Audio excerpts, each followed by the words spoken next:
Alright everybody, so a couple of moments ago the markets did close. What we do have is an interesting candlestick setting up on the industrial average. Also in addition to this, when you take a look at the S&P 500 and also the NASDAQ, we are pushing on back up, and especially in regard to the NASDAQ, we have actually retested that sideways moving simple moving average, that 200-day simple moving average, and we do have again another interesting candlestick. But let me begin as at this market close on Wednesday with the Dow Jones Industrial Average. What we have here is a little bit of a pseudo shooting star candlestick, and it is showing up in a relatively interesting location. The reason I say that is because, again, we've sort of floated the idea whether or not this is some form of a bull flag continuation. You are very well aware publicly of my thoughts and also privately in that pro analysis class as to sort of my suspicions as to what is going on across the equity markets at the moment around these pivot points.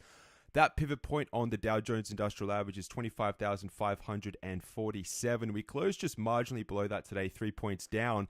But again, we do not have that of a definitive breakout even as at the close on Wednesday. And with this candlestick just here being that of a shooting star candle, again, it just adds to somewhat of the short-term confusion, which is really underpinning this market and has underpinned this market for about 3 weeks now.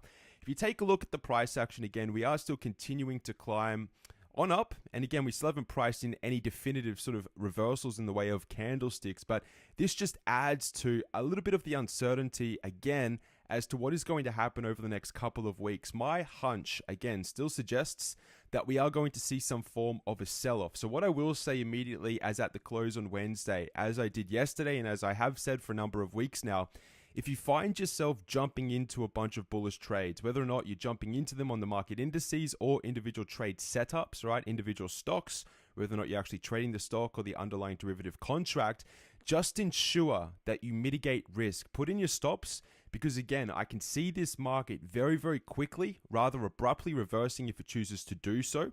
And if it does, I can see very sharp, very steep, all right, very quick, fall to the downside, whereby you are going to want to ensure, all right, in the event that that does happen, that you do have definitive stop losses on any long trades that you find yourself potentially jumping into at this point. This market still, relatively speaking, is a little bit shaky. If I bring up, of course, these oscillating indicators, you can see just how overbought and overextended we are. Again, the short-term divergences continue to build. It was looking as though the MACD was set to cross over a couple of sessions ago with this little pop to the upside. And again, the potential break of this bull flag continuation pattern. We have seen this MACD temporarily turn back on up. But having said that, we can see this reverse relatively quickly speaking. Now, if I go into the S&P 500, have a look at this, by the way. This is the long-term simple moving averages. You've got the 100 and the 200-day simple moving average. This is the 200-day coming in across, or at least the top line on my screen just here. And although it does somewhat look like a shooting star candlestick, it is more so closer to a little bit of a spinning top or a high wave spinning top. But what is most important is this pronounced upper wick. Again, when you see breakouts occur, all right, generally you want to see long day Morobozu candlesticks whereby you're closing towards the top of the candlestick. When you see these types of candlesticks, again, it's a warning or at least a cautionary signal to tighten stops if you are still positioned long in the market. And that's really the message as at the close today on Wednesday is tighten stops if you're in this market long, but be prepared again for that of a market pullback, which if it does set up, it is one, of course, going to be, point number one, a buying opportunity. And two, it's going to set up that next higher low relative to the swing low that we priced in towards the back end of December. Now, if I drag this into or move into the NASDAQ, have a look at this candlestick. Here we are once again. I'm going to try and zoom out or at least zoom back in and get this into a better sort of template so you can see. But even with today's price action, we closed up really 5.5 points, so 5.73 points, but we tagged that 200-day simple moving average and we began to reverse. If I can zoom in and show you this, have a look at this. This 200-day simple moving average is coming in at 7,462, and the high of this candlestick just here is 7,461.65. So again, we're more or less tagging this. We have another spinning top candlestick. Is this a reversal candlestick in and of itself? No, it is not. However, it may lead to something on the near-term sort of horizon for the markets. I'm surprised it hasn't occurred yet, right? It doesn't necessarily mean it needs to happen.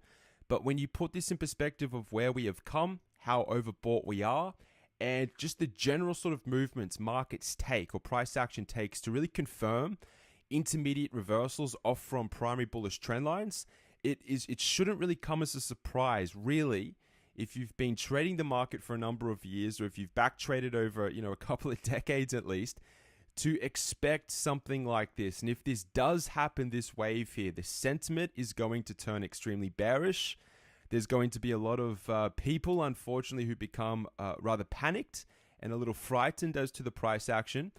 But the smart money will be buying down at lower prices if we see a reversal from these levels. Again, a big if at this point, but my hunch, again, and I haven't deviated from this whatsoever, even since we have been long, all right, down off from the reversal, which is what we were waiting for during this intermediate correction, and getting in relatively early on the bounce. And again, forewarning about a potential reversal up and around these areas, which still hasn't played out. I'm assuming, again, through the analysis, through the sort of the backdrop, technically speaking, of the market, that we are going to see lower prices. So it's a big warning. Again, I've spoken about this for 3 weeks now and it still hasn't happened. Boy, it's been a little bit painful waiting around, but at the same time, it's for really the right reasons. And again, although we've had similar candlesticks in the past, for instance, this candle just here, very similar to the candlestick that we printed today on the industrial average, it hasn't led to anything yet, but that doesn't mean it won't lead to something in the near-term future. All right, so pay attention. All right, follow the market and be prepared if you do see, of course, that retracement, because it's going to be that final buying opportunity to position yourself long-term for a more legitimate and sustainable move. Okay, once we shake out the overbought sort of settings across the board, not only for the NASDAQ, the Dow, and the S&P, but also for the Russell and the transportational average as well. On that note, everybody, that will do us on Wednesday. Enjoy your evening. I will be back with you later in the week. All the best. Goodbye.